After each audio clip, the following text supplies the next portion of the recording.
Good morning. आज के इस वीडियो में एक इम्पॉर्टेंट टॉपिक के ऊपर डिस्कस करने वाले हैं। देखो, ये जो टॉपिक है पंचशील समझौता। आए दिन जब भी चीन और भारत के बीच में कोई भी सीमा से लेकर कोई भी क्रिया और प्रतिक्रिया होती है, या चीन की तरफ से या भारत की तरफ से, तो उसमें ये पंचशील समझौता सामने बार बार निकल के आता है। आखिर ये पंचशील समझौता है क्या और इसके पीछे का इतिहास क्या है, और ये कब हुआ, क्या हुआ, उसमें कौन सी चीजें बातें शामिल हैं। और ये चीन आए दिन क्या करता है, भारत को आंखें दिखाता है, भारत को कमजोर समझता है, और उसको नहीं पता है कि भारत को कमजोर समझने का नतीजा मुश्किल हो सकता है उसके लिए। खैर, हम इस पे आते हैं, पंचशील समझौता होता क्या है। देखो, कहानी शुरू होती है 29 अप्रैल 1954। ये जो डेट है 29 अप्रैल 1954, इस समय भारत और चाइना के बीच में एक होता है समझौता। किसके बीच में? भारत और चाइना के बीच में। भारत और चाइना के बीच में क्या होता है? एक समझौता होता है। एक समझौता होता है किसको लेकर? सीमा को लेकर। सीमा को लेकर क्या होता है? एक समझौता होता है। भारत और चाइना के बीच में एक समझौता होता है, और इस समझौते को क्या कहा जाता है? पंचशील समझौता। राइट, इसे पंचशील समझौता कहा जाता है।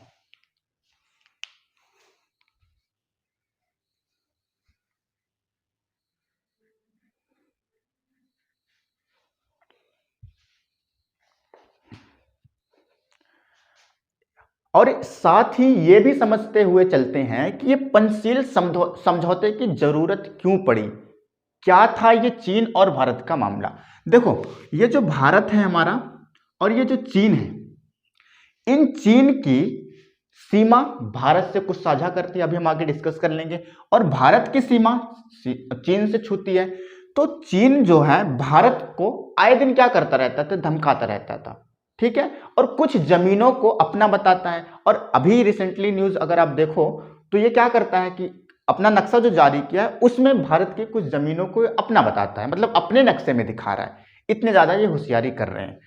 तो जब भी इस सीमा बॉर्डर से संबंधित, चाहे वो चीन का हो या भारत का हो, बॉर्डर से संबंधित कोई भी मामला आता है तो हमेशा पंचशील समझौते की बात करते हैं हमारे नेता, या विदेशों में हर जगह किसकी बात होती है? पंचशील समझौते की बात होती है। कोई भी मामला अगर चाइना और भारत के बीच सीमा से संबंधित कोई भी मामला होता है तो। अब ये समझौता हुआ कब था? 29 अप्रैल 1954 को। अब ये समझौता हुआ, और इसी समझौते को क्या बोला जाता है? पंचशील समझौता। किससे संबंधित था? ये भारत और चाइना, मतलब भारत और चीन के किससे? सीमा से संबंधित था। राइट, इतनी बात क्लियर है। अब इसके तह में चलते हैं और समझते हैं क्यों। देखो, भारत का अगर आप नक्शा मुलाहिजा करो ना, भारत का नक्शा अगर हमें पूरा क्लियर हमें नहीं बनाना आता उसको। देखो, ये नॉर्थ है, ठीक है, यहां पे ऐसे समझ लो ये जम्मू कश्मीर है, जेके, और ये अरुणाचल प्रदेश है, NE, ठीक है, NE, north east frontier agency, ठीक है, इसको निफा कहते हैं। इसको पहले क्या बोला जाता है? निफा, नॉर्थ ईस्ट फ्रंटियर एजेंसी। अब ये इसको अब क्या बोला जाता है? अरुणाचल प्रदेश। ध्यान रखना, अरुणाचल प्रदेश।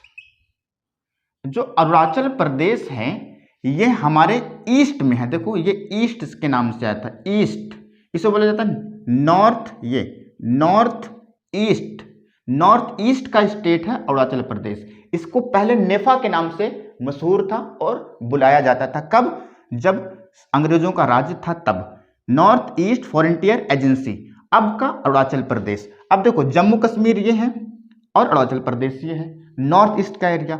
और इधर अगर हम देखें ऐसे, ठीक है, तो ये जो है, ये जो सीमा है, इधर चीन है।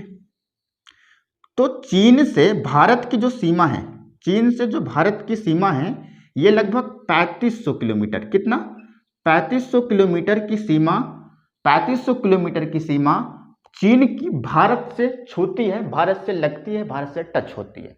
कितनी सीमा, 3500 किलोमीटर सीमा।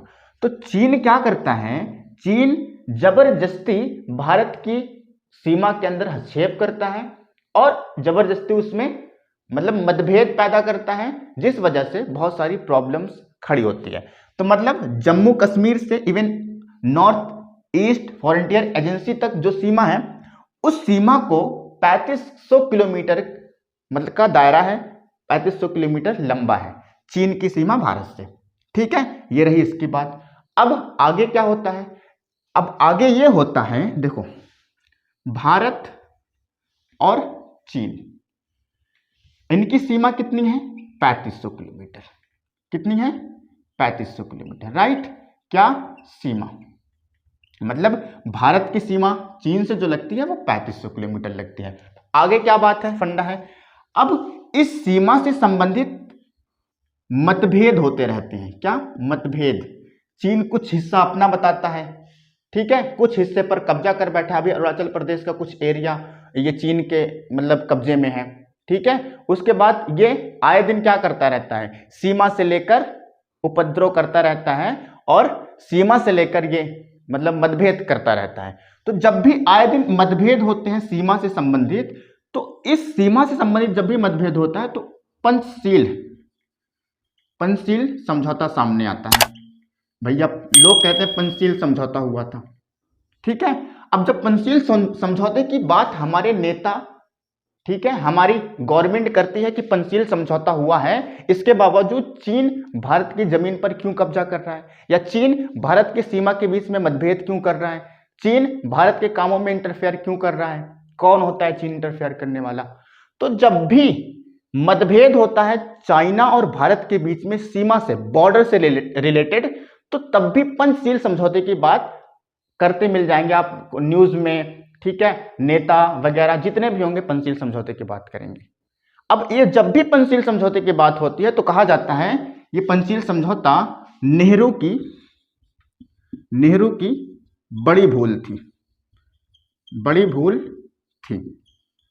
कहा जाता है कि पंडित नेहरू ने ये पंचशील समझौता 1954 में जब इनके बीच समझौता किया था, कहा जाता है कि पंचशील समझौता ये बहुत गलत हुआ था, भारत के प्रधानमंत्री को नहीं करना चाहिए था, क्योंकि चाइना जो है आस्तीन का सांप है, कहता कुछ है, करता कुछ है, राइट। इतनी बात आपको समझ में आई। अब ये भूल क्यों हुई, किस वजह से इनको कहा जाता है, पंडित जवाहरलाल नेहरू ने जब ये पंचशील समझौता किया था तो उस समय पूरे देश में वाहवाही हो रही थी, लोग कह रहे थे कि वाह भाई ये तो कमाल हो गया। मतलब तनाव जो था सीमा से लेकर, वो सीमा नहीं जो पाकिस्तान से भाग कर, सीमा मतलब बॉर्डर से संबंधित जो तनाव रहता था भारत और चीन के बीच में, वो तनाव कम होने लगे। जब तनाव कम होने लगे तो एक नारा गूंजा, हिंदी चीनी भाई भाई, हिंदी चीनी भाई भाई, ये नारा फेमस हुआ, ठीक है, ये नारा फेमस हुआ, ठीक है। इतनी बात क्लियर हुई।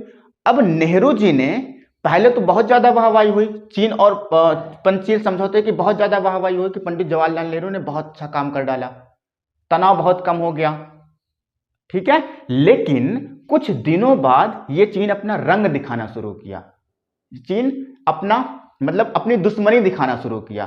फिर ये चीन असल में सामने आया और सामने आकर भारत को डसता है। कैसे, मामला क्या था वो आपको मैं समझाता हूं। ये हिंदी चीनी भाई भाई तब हुआ था जब ये पंचशील समझौता पूरा हो गया था।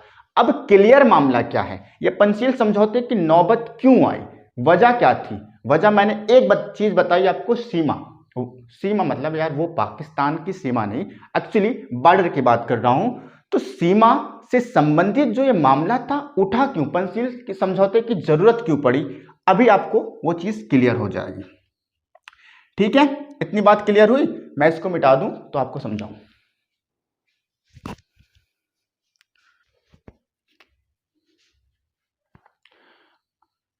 पंचशील की जरूरत क्यों पड़ी, अभी आगे समझते हैं। देखो,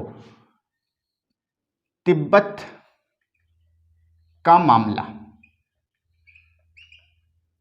अब ये पंचशील समझौते के पीछे की वजह क्या थी, ये थी तिब्बत का मामला। तिब्बत का मामला कैसे समझते हैं। देखो, भारत जो था हमारा, ब्रिटिश, यहां से शुरू करते हैं। सारा खेल और सारी लड़ाई का जड़, ठीक है, यही है। इन्होंने लड़ाई लगवा के गए हैं, ठीक है। हर जगह इनका हाथ है कि हम लोगों में फूट पैदा कर दें, लोग जिए नहीं, अब उसी में मतलब सीमा बॉर्डर में या उसी में मस्त रहें, डेवलप ना कर सकें लोग। तो सारा किया धरा किनका है, ब्रिटिश का। ब्रिटिश ने भारत को, समझो, भारत को क्या किया, आजाद किया, फ्री किया। कब, अपने रूल से, क्राउन रूल से फ्री हुआ ब्रिटिश, ऐसा लिखो, क्राउन रूल से क्या हुआ, फ्री हुआ। कब फ्री हुआ, 1947 में। पूरा डेट बताने की जरूरत नहीं है, आपको हिस्ट्री तक ले जाना और ये मामला समझा देना है। उसके बाद चीन क्या हुआ, 1949 में, 1949 में फ्री हुआ, आजाद हुआ। और चीन जब 1949 में आजाद हुआ, देखो, चीन जब 1949 में आजाद हुआ तो इसने पीपल्स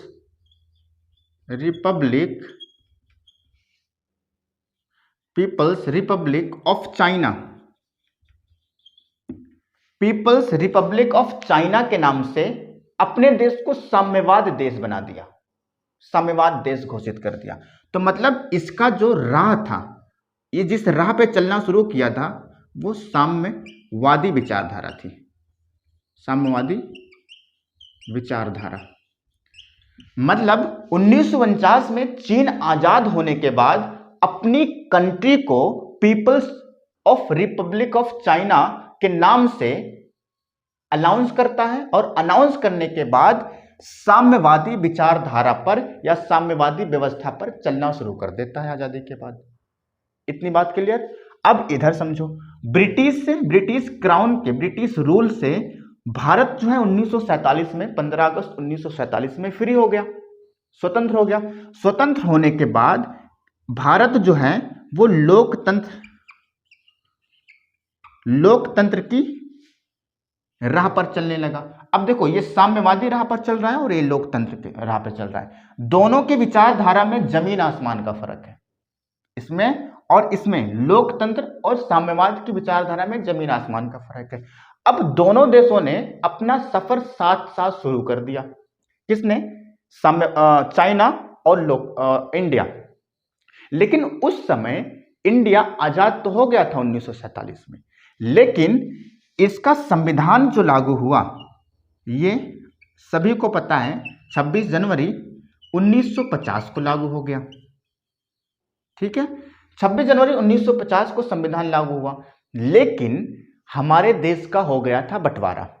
क्या हो गया था, बंटवारा। और हमारे देश में बंटवारे होने की वजह से हमारे देश की जो जनता थी, उसमें बहुत लोग ने विद्रोह भी किया था। बहुत लोग जो थे, वो देशी रियासत भी बहुत सारी थी जिसने विद्रोह किया था, जिसने मतलब पाकिस्तान में जाने की मांग की थी। तो उस समय, जिस समय भारत आजाद हुआ था, तो उस समय भारत की स्थिति इतनी निंदनीय थी, इतनी मतलब कमजोर थी कि इसको अपने पैरों पर पहले खड़ा होना था। पहले इसको अपने लोगों को कलेक्ट करना था, अपने लोगों को विकसित करना था, या अपने लोगों में क्या, एक भावना उत्पन्न करनी थी, भावना बनाना था। तो जब भारत 1947 में आजाद हुआ, तो इसको नया तो आजाद हुआ था, एकदम बिखरा हुआ था, खंडर हो गया था भारत, क्योंकि ब्रिटिश लूट कर चले गए थे। तो उस समय भारत को खड़ा करना बहुत जरूरी था। भारत को उस समय अपने पैरों पर खड़ा करने के लिए बहुत सारी मेहनतें करनी पड़ी। अगर आप इतिहास उठा के देखो तो एसके-धर समिति बनाई गई, राज का पुनर्गठन हुआ। जब राज का पुनर्गठन हुआ तो लोग भाषा के आधार पर, तो किस आधार पर मांग कर रहे थे, तो जब, और उसके बाद रियासतों को भी इसमें विलय किया गया, 552 रियासतों को। तो एक्सेट्रा मुझे इतिहास नहीं बताना, कुल मिला के इतना बताना है, स्वतंत्रता के बाद भारत जो है उसको पहले अपने देश को मजबूत बनाना था, सक्षम बनाना था, शक्तिशाली बनाना था, अपने लोगों की मदद करनी थी और अपने देश को खड़ा करना था पैरों पर। यही वजह है कि 1950 में पंडित जवाहरलाल नेहरू नहीं, कोई दूसरा भी अगर प्रधानमंत्री होता, कोई दूसरा भी अगर नेता होता तो वो यही करता जो इन्होंने किया। अब कहते हैं लोग या कहा जाता है कि सरदार वल्लभ भाई पटेल होते या कोई दूसरा नेता होता पंडित जवाहरलाल नेहरू की जगह पे, तो देश की स्थिति दूसरी होती। अरे भाई आप मुझे ये बताओ कि देश को उस वक्त संभालने में बहुत मुश्किलें आ रही थी, बहुत मुश्किलें आ रही थी, क्योंकि नया नया आज़ाद हुआ था। जैसे एक छोटा सा बच्चा होता है, कभी गिरता है उठता है, फिर गिरता है उठता है, फिर जाके एक शक्तिशाली इंसान बनता है। तो उसी तरह भारत भी था, ब्रिटिश रूल से एकदम जर्जर हो गया था, एकदम थक चुका था। लोग प्रोटेस्ट करके, लोग अंग्रेजों के खिलाफ लड़के, बहुत सारी कुर्बानियां देकर यहां इस मुकाम पर पहुंचे थे 1947 का और 1950 का। और उस समय कोई भी नेता होता, इवन सरदार वल्लभ भाई पटेल होते, तो बहुत ज्यादा स्थिति नहीं बदलती, बहुत ज्यादा स्थिति नहीं बदलती, क्योंकि उस वक्त देश को संभालना बहुत मुश्किल का काम था, बहुत मुश्किल का काम था। अब सोचो, देश के लोग ही विद्रोह कर दें, कोई भाषा के नाम से राज्य को पुनर्गठन करने की मांग करे, कोई रियासत पाकिस्तान जाने की बात करे, तो कोई रियासत कहे हम भैया स्वतंत्र रहेंगे, जैसे हैदराबाद है, जूनागढ़ है, जम्मू कश्मीर है, 3-4 एग्जाम्पल है, ठीक है, जिसको सरदार वल्लभ भाई पटेल ने बहुत एड़ी चोटी का जोड़ लगाकर हिंदुस्तान में मिला दिया था, इतना किया था। उसके बाद ये सारी प्रक्रिया शुरू हो गई। अब क्या है, चाइना और ये भारत की स्थिति बहुत कमजोर थी, उसी प्रकार चाइना की भी थी, लेकिन चाइना और भारत में बहुत ज्यादा फर्क था विचारधारा का, साम्यवादी और लोकतंत्र। तो इस समय भारत ने क्या किया, पहले अपने देश की स्थिति देखी और अपने देश की स्थिति के बारे में सोचा। इस वजह से इसने क्या किया था, गुटनिरपेक्ष में आंदोलन में शामिल होता, गुटनिरपेक्ष का सबसे बड़ा सदस्य बना था भारत। कहा भैया हमें क्या करना है, अपने ही देश का विकास करना है, मुझे किसी गुट का सदस्य नहीं होना है, किसी हमें संगठन का सदस्य नहीं बनना है। तो इस वजह से सारे संगठन से दूर हो गया। क्यों? क्योंकि अपने लोगों का भी विकास करना था, है ना।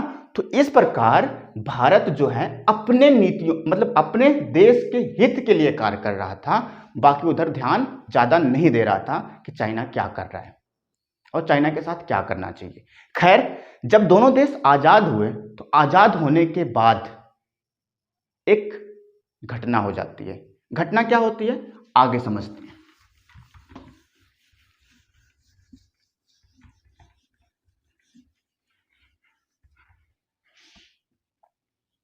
घटना क्या होती है समझते हैं।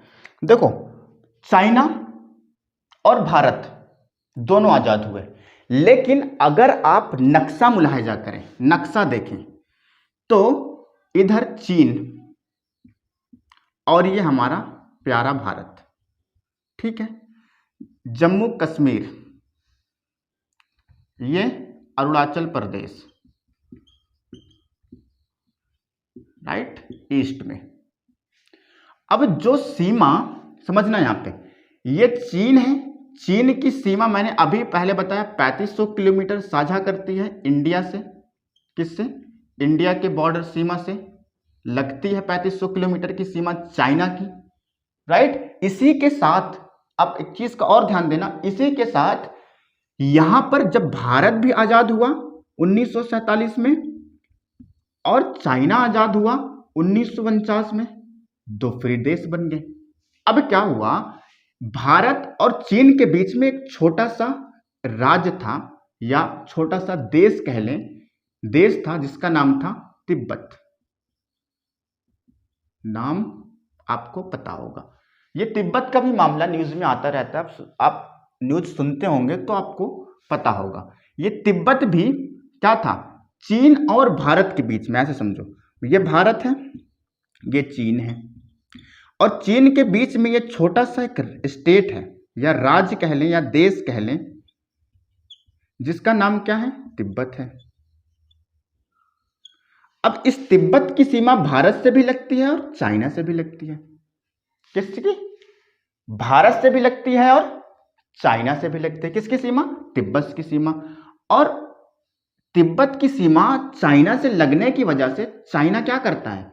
इस पे अपना अधिकार करना चाहता है, अपना अधिकार करना चाहता है। यह कहता है कि तिब्बत हमारा है। कौन? चाइना। लेकिन मजे की बात क्या है कि तिब्बत के जो गुरु थे, बौद्धिस्ट गुरु, माने जाने गुरु, जिनका नाम दलाई लामा था, उन्होंने भारत की ओर रुख किया और वो चाहते थे, उनकी मंशा भी थी कि वो भारत में आके मिल जाएं, भारत उनको प्रोटेक्ट करे, भारत उनकी मदद करे। वो साम्यवादी नीति से एकदम खिलाफ थे, विरोध में थे। कहने का मतलब था ये तिब्बत और चीन के बीच में 36 का आंकड़ा था।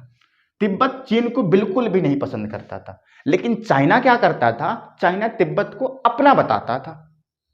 अभी इतना कर रहा है चाइना, सिर्फ कह रहा है अपना है, मेरा है। और वहां के जो गुरु हैं, इन्होंने प्रधानमंत्री जवाहरलाल नेहरू से बतौर मुलाकात भी की कि चाइना हम पर नजरें गड़ाए हुए है, उसकी नीयत साफ नहीं है, वो अपनी साम्यवादी विचारधारा हम पर थोपना चाहता है। लेकिन हमारे देश के लोग, मतलब तिब्बत के लोग और तिब्बत के जो मतलब व्यवस्था है, वो लोग चाहती है कि हम चाइना को छोड़कर भारत की तरफ रुख करें और भारत की तरफ आए और भारत हमें इसके बदले प्रोटेक्ट करे। हम भारत का पूरा सम्मान करते हैं और भारत की तरफ हमारा रुख है, नजरिया है और दृष्टिकोण है। कौन बोल रहा है? तिब्बत। अब तिब्बत और चाइना के बीच में बन नहीं रही है, लेकिन चाइना जबरदस्ती तिब्बत पर को अपना बता रहा है और इधर तिब्बत किसकी तरफ रुख कर रहा है? भारत की तरफ। तिब्बत भारत की तरफ जाना चाहता है। इतनी बात क्लियर? इतनी बात अगर आपको क्लियर हो गई तो आप ये जान लीजिए, तिब्बत और चाइना 36 का आंकड़ा तो था ही, लेकिन 1949 में जब 1949 में जब ये चीन 1949 में फ्री होता है ना, तो एक काम होता है, समझो इधर देखो, ये चीन, ठीक है, चीन का मामला समझो। चीन 1949 में आजाद हुआ, फ्री हुआ, हाँ हो गया। साम्यवादी देश बना लिया, हाँ बना लिया। उस राह पर चल रहा है, उस विचार पर चल रहा है, हाँ चल रहा है। दूसरा काम क्या करता है?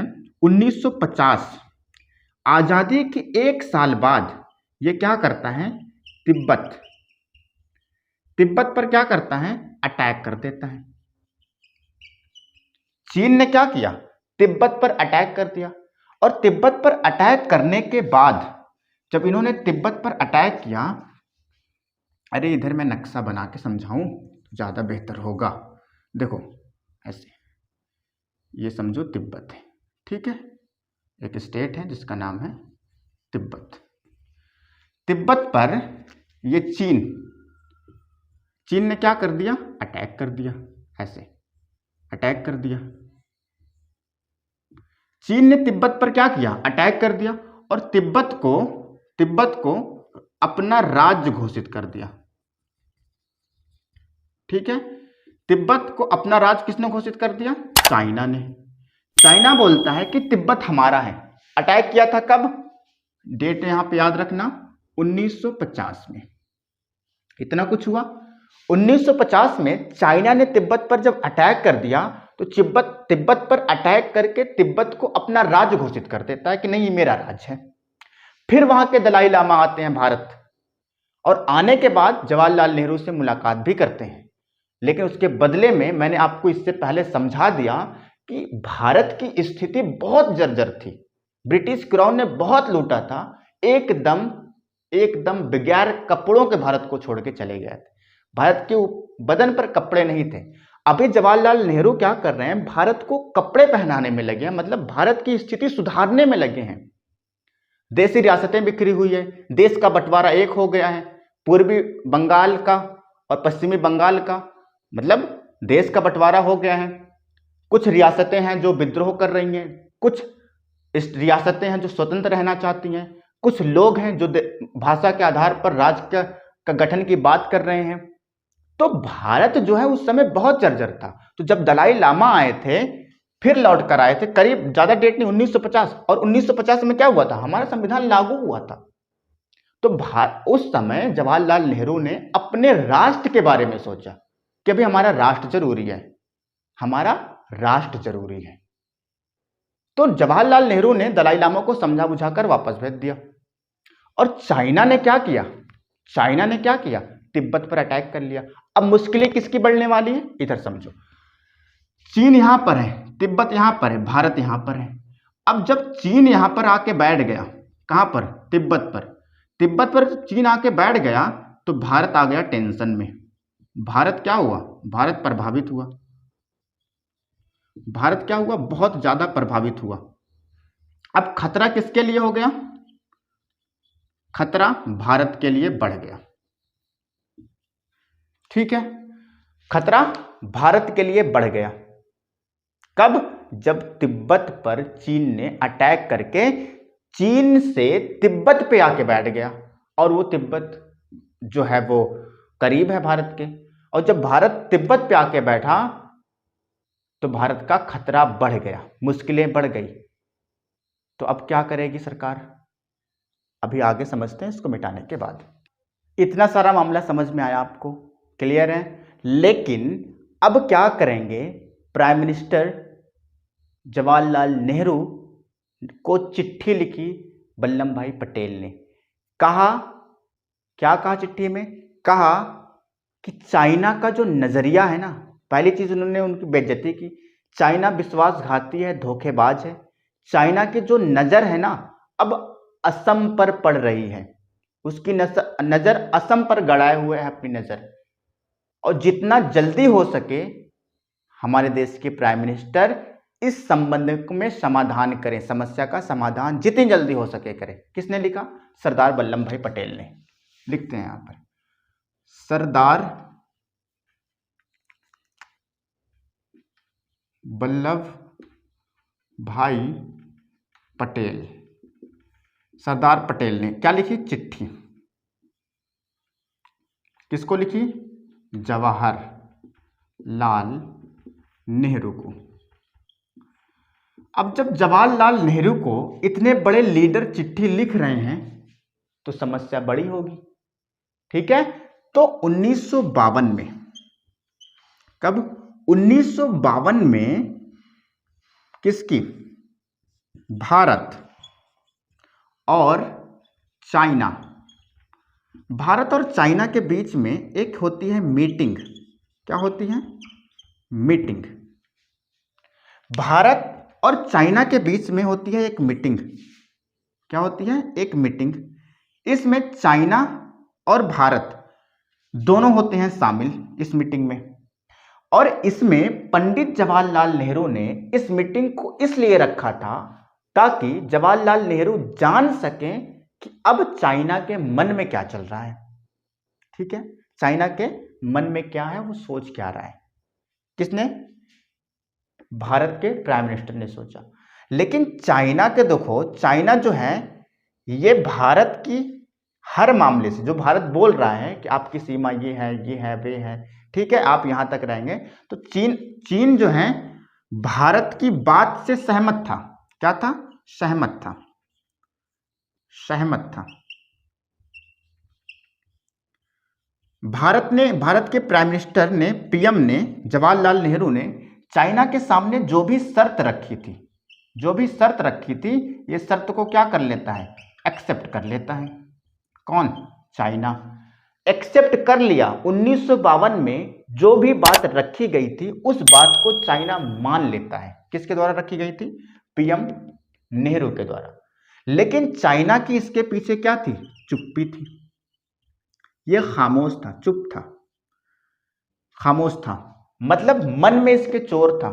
अभी यहां पर 1952 की मीटिंग में सारी बात मान लिया, ओरली बात हो रही है, मुंह से बात हो रही है, ठीक है, सारी बात मान ली।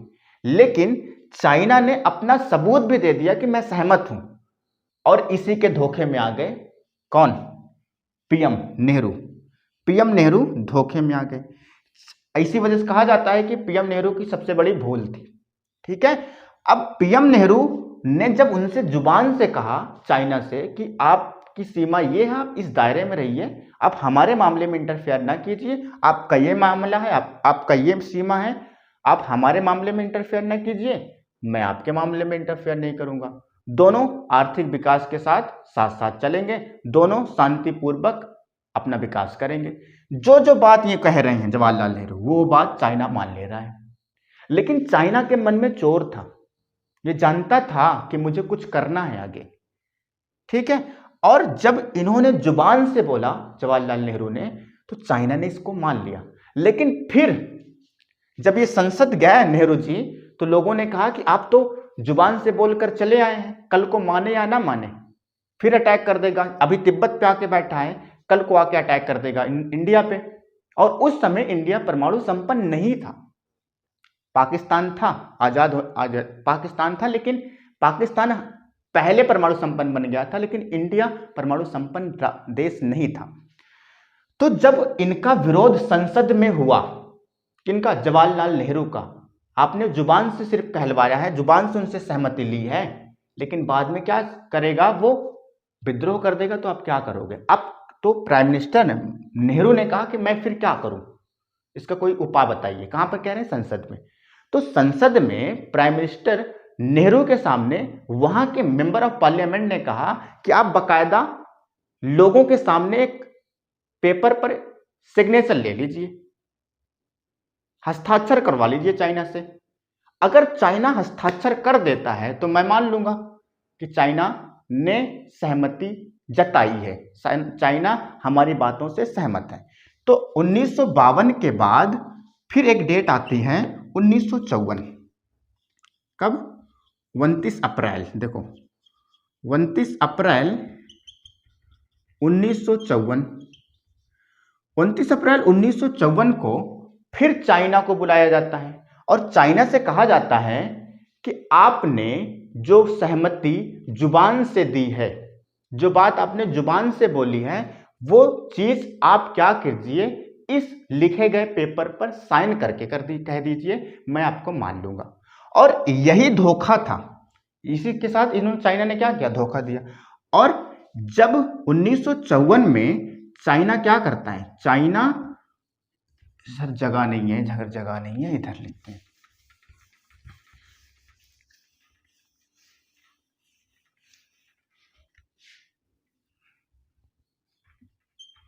उन्नीस सौ चौवन में चाइना, देखो 1954 में चाइना और इंडिया, इन दोनों ने क्या किया, एक समझौते पर, जो समझौता हुआ था 1952 में ओरली जुबान से, जब विरोध होने के बाद संसद में उन्होंने क्या किया, उस समझौते के कागज पर उतारा और बतौर लिखित उस कागज पर सिग्नेचर कराया।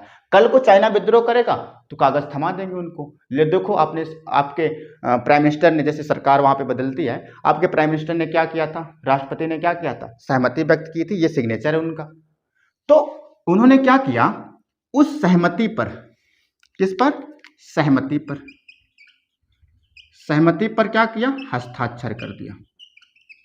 किसने, चाइना ने भी सहमति पर हस्ताक्षर किया और इंडिया ने भी सहमति पर क्या किया, हस्ताक्षर कर दिया। जब दोनों लोग हस्ताक्षर करते हैं, अब जो सहमति व्यक्त हुई थी, जो सहमति हुई थी, उसी सहमति को कहा जाता है पंचशील। क्यों, क्योंकि उस सहमति में 5 मूल बातों पर ध्यान दिया गया था, 5 बातें शामिल थी, अभी हम आपको सामने से बताते हैं। पंचशील समझौता क्यों होता है, क्योंकि उसमें 5 चीज इंडिया और चाइना के बीच में समझौता हुआ था, जिस वजह से उसको पंचशील समझौता कहा जाता है। क्या, पंचशील समझौता, राइट। अब समझ में आया पूरा मामला क्या है, तिब्बत का मामला। और उसके बाद अभी इंडिया अपने पैर पर खड़ा नहीं है पूरी तरीके से। ये तो बीच में सरदार वल्लभ भाई पटेल ने चिट्ठी लिख के जवाहरलाल नेहरू को जताया कि समस्या बड़ी है, वो तिब्बत के बाद अब असम पर नजर गड़ाए हुए है चाइना, कुछ कीजिए वरना अनर्थ हो जाएगा। तो जवाहरलाल नेहरू ने 1952 में ओरली जुबान से मीटिंग करा के चाइना के दिल की बात जाननी चाहिए, लेकिन चाइना क्या करता है, हर बात में लब्बैक बोलता है, हर बात में कहता है कि मैं मानने के लिए तैयार हूं जो आप कहें। किससे? इंडिया से। लेकिन नेहरू का क्या होता है? विरोध होता है संसद में। कहा कि आप वो जुबान से कह के चले आए, आप कल को वो क्या करता है, असम पर अटैक कर देगा, क्योंकि लिखा पढ़ी तो कहीं हुआ नहीं है। आप क्या कीजिए, बतौर कागज पर एक लिखवा लीजिए। तो 1954 में 29 अप्रैल, डेट क्या थी? 29 अप्रैल, 29 अप्रैल को चाइना और इंडिया फिर से उसी सहमति पर जो जुबान से हुई थी उस एक कागज पर लिखा जाता है, जिसमें 5 मूल बातों पर ध्यान दिया जाता है इस समझौते में, और उस समझौते को पंचशील समझौता कहा जाता है। अब जब पंचशील समझौता हो गया तो चाइना और इंडिया के बीच जो सीमा से संबंधित विवाद थे वो कम हो गए और व्यापारिक ट्रेड वगैरह सिस्टम जो था वो अच्छे से चलने लगा, तो काफी कम हो गए। अब जब पंचशील समझौता हो गया तो पंचशील समझौता को अब तो प्राइम मिनिस्टर नेहरू की भूल कहा जाता है कि सबसे बड़ी भूल थी, लेकिन जब पंचशील समझौता हुआ था, आप इतिहास उठा के देखिए, उस समय एक नारा गूंजा था कि हिंदी चीनी भाई भाई, अब हम भाई भाई रहेंगे। लेकिन वो चीनी कभी भाई नहीं हो सके थे। वो समझौता किया था, लेकिन इसके पीछे उनकी क्या थी? एक बहुत बड़ी रणनीति थी, एक बहुत बड़ा चोर उनके दिल में छुपा था। वो सही मौके की तलाश में थे। कौन? चाइना। पंचशील समझौता हुआ, लेकिन यही वजह थी, जब पंचशील समझौता हुआ था तो पंचशील समझौता होने के बाद हर जगह प्राइम मिनिस्टर नेहरू की वाहवाही हो रही थी, बहुत अच्छा काम हुआ था, बहुत अच्छा काम हुआ था। मतलब हिंदी और चीनी गले मिल रहे थे, वो तो छोटे छोटे होते हैं, गले मिल रहे थे और बीच में से दबा जाते थे। मतलब कुल मिला के बहुत ज्यादा काम हुआ था, बहुत प्रशंसा हुई, बहुत प्रशंसा हुई। लेकिन वो सही समय की तलाश में था, और यही पंचशील समझौते को वो जब इसके वैलिडिटी अभी मैं इसमें इस वीडियो के डिस्क्रिप्शन में आपको एक वेबसाइट का लिंक मिल जाएगा, जिसमें मैंने इसको जहां से मैंने पढ़ा है, या जहां से मैंने इसको पढ़ा रहा हूं, या जहां से मैंने इसको स्टडी किया है, वो पूरा आपको मिल जाएगा। आप जाकर उसको पढ़ लें। तो पंचशील समझौता जैसे ही इसकी वैलिडिटी खत्म होती है ना 8 साल बाद, तो 1962 में, याद है 1962 में चाइना क्या करता है? चाइना इंडिया पर अटैक कर देता है। देख रहे हैं आप, क्या करता है? अटैक कर देता है। 1962 में चाइना इंडिया पर अटैक कर देता है पंचशील समझौते को खत्म होने के बाद। अब चाइना के मन में यही छुपा था, जब हम संपन्न हो जाएंगे, शक्ति संपन्न हो जाएंगे, तो इंडिया पर तो अटैक करेंगे ही करेंगे। ये बात समझ में आई? और हिंदी चीनी भाई, और जब से ये 1962 का अटैक हुआ, तब से प्राइम मिनिस्टर नेहरू की क्या होने लगी? किरकिरी होने लगी। कहा जाता है कि प्राइम मिनिस्टर नेहरू ने पंचशील समझौते में चाइना को समझ नहीं सका। आप वीडियोस देखकर आपको अंदाजा लग गया होगा, ये तो हर जगह मान जा रहा था, यहां भी मान गया, यहां भी मान गया। कोई भी होता, कोई भी प्राइम मिनिस्टर होता तो किस हिसाब से मानता? कोई किसी के दिल में तो घुसा नहीं है, उसके मन में चल क्या रहा है। और खैर 1962 में क्या हुआ था? 1962 में यह हुआ था कि इस वार में, चाइना और इंडिया के वार में, इंडिया बहुत बुरी तरीके से हार गया था, बहुत बुरी तरीके से हार गया था। तो यह है पूरा मामला पंचशील समझौते का। ठीक है, अब इसकी वैलिडिटी इंड हो चुकी है, खत्म हो चुकी है। इसी वजह से जब देखो चाइना इंडिया के कुछ भाग को अपने नक्शे में दिखाता रहता है। खैर उसके दिखाने से कुछ नहीं होगा। जिस दिन इंडिया की सैनिक जाएगी ना, उन लोगों को ऐसे छोटे छोटे होते ही हैं, ऐसे उठ पकड़ेगी और पकड़ के ऐसे मरोड़ देगी, है नहीं, ऐसे मरोड़ देगी। तो इस वीडियो में इतना ही। आपको आई होप समझ में आया होगा। अगर आपको इसका आर्टिकल पूरा पढ़ना है तो डिस्क्रिप्शन बॉक्स में मैं इसकी वेबसाइट दे दूंगा, जहां से मैंने स्टडी किया है। आप उसको जाके डिटेल से पढ़ सकते हैं, राइट। और हाँ, ये पंचशील समझौता जो है मैंने ये बताया है, लेकिन इसके पीछे एक छोटा सा वीडियो मैं आप बना दूंगा, जिसमें मैकमोहन रेखा का भी थोड़ा सा जिक्र कर दूंगा, क्योंकि इसी से जुड़ा हुआ है। वीडियो बहुत ज़्यादा लंबी हो जाएगी। मिलते हैं दूसरे वीडियो में, तब तक के लिए बाय बाय, टेक केयर।